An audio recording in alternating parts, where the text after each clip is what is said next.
টঙ্কতরানি অন্যতম একটি শরবত যেটি পুরীর জগন্নাথ দেবকে মহাপ্রসাদের সঙ্গে অর্পণ করা হয়। হ্যালো এভরিওয়ান, তোমরা সবাই কেমন আছো? আশা করছি সবাই খুব ভালো আছো, আমরাও খুব ভালো আছি। কিন্তু এই গরমে অবস্থা একদম খারাপ, মানে কি বলবো, নাজেহাল অবস্থা এই গরমে।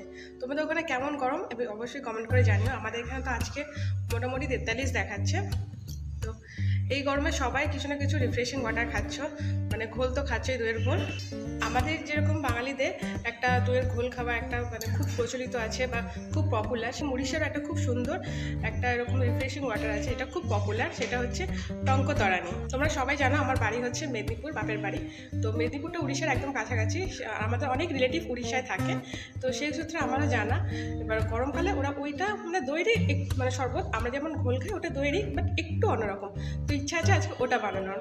তো নামটা শুনে একটু তোমাদের অন্যরকম লাগবে, টঙ্কতরানি। মানে টঙ্ক কথাটার অর্থ আমি জানি, টঙ্ক মানে টক, এবার তরানি কথাটা আমি ঠিক জানি না। তো চলো শুরু করা যাক।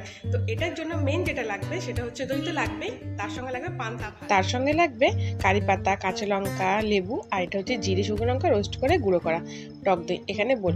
আর এখানে নিয়ে নিয়েছি আমি পান্তা ভাত। আগের দিন রাতের বেলায় ভাতের মধ্যে জল দিয়ে রেখে দিয়েছিলাম, আর পরের দিন সকালে সেটাকে ভালো করে পাল বানিয়ে নিতে হবে। তো মিক্সিতেও করতে পারো। আর তার মধ্যে আমি পান্তা ভাতে জল দিলাম, যতটা পরিমাণে খাবো। তো আমি এখানে 4 গ্লাস বানাবো, তো সেই অনুযায়ী আমি জলটা দিয়ে দিলাম। এটা কিন্তু তারপর আমি 2 গ্লাস ঠান্ডা জল দিয়েছিলাম। আর এখানে দিয়েছি আমি কারি পাতা। আর সাউথের মতো উড়িষ্যার লোকরা কিন্তু কারি পাতা খেতে ভীষণ পছন্দ করে, ওনারা সব কিছুতে কারি পাতা দেয়।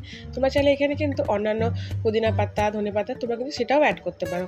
এবার দেবো আমি লেবু স্লাইস। তোমরা অনেকেই জানো যে গরমকালে পান্তা ভাত কতটা উপকারী, শরীরকে কতটা ঠান্ডা করে, তাই তোমরা নিশ্চিন্তে এটা কিন্তু ঘরে বানিয়ে খেতে পারবে, কোনো ক্ষতি করবে না। হ্যাঁ, তোমরা যদি চাও কিন্তু যে এই শুকনো লঙ্কার যে গুঁড়োটা, তোমরা চাইলে এটা না দিতেও পারো। যেহেতু আমি উড়িষ্যার স্টাইলে বানিয়েছিলাম তাই আমি অ্যাড করেছি। আর যদি বাচ্চারা খায় তোমরা কিন্তু এই যে শুকনো লঙ্কা এটা স্কিপ করতে পারো। তো আমি এর মধ্যে টক দই দিয়ে দিলাম যতটা পরিমাণে লাগবে, তোমরা চাইলে বেশি কম করতে পারো। আমি ইচ্ছা মতো নুন দিয়ে দিলাম, তোমরা এখানে কিন্তু বিট লবণও ইউজ করতে পারো। আর তারপরে দিয়ে দেবো আমি ভাজা মশলাটা। যদি বাচ্চারা খায় তোমরা কিন্তু এটা স্কিপ করতে পারো, কারণ এটা যেহেতু ঝাল, আর কাঁচা লঙ্কা তোমরা দিতে পারো, কিন্তু এটাতে বেশি ঝাল হয় না, কিন্তু খুব সুন্দর একটা ফ্লেভার থাকে, সেই জন্য আমি দিলাম। যেহেতু আমি একদম উড়িষ্যা স্টাইলে বানাচ্ছিলাম, একদম অথেন্টিক, তাই কিন্তু আমি ভাজা মশলাটা অ্যাড করেছি। তোমরা চাইলে শুধুমাত্র জিরে গুঁড়োটা মানে রোস্ট করে দিতে পারো।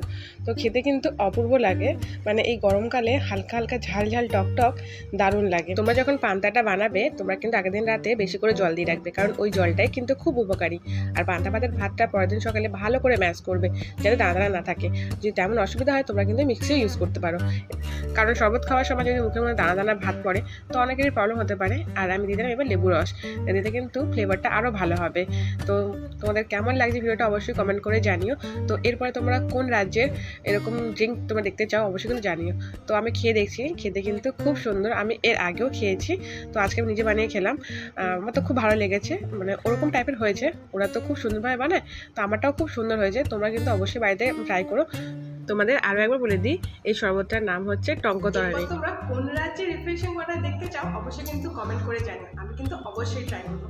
আজ তোমাদের ভিডিও কেমন লাগলো অবশ্যই কিন্তু কমেন্ট করে জানাও, আর ছোট করে লাইক কমেন্ট শেয়ার অবশ্যই করো। টাটা। ঝাল ঝাল লাগছে।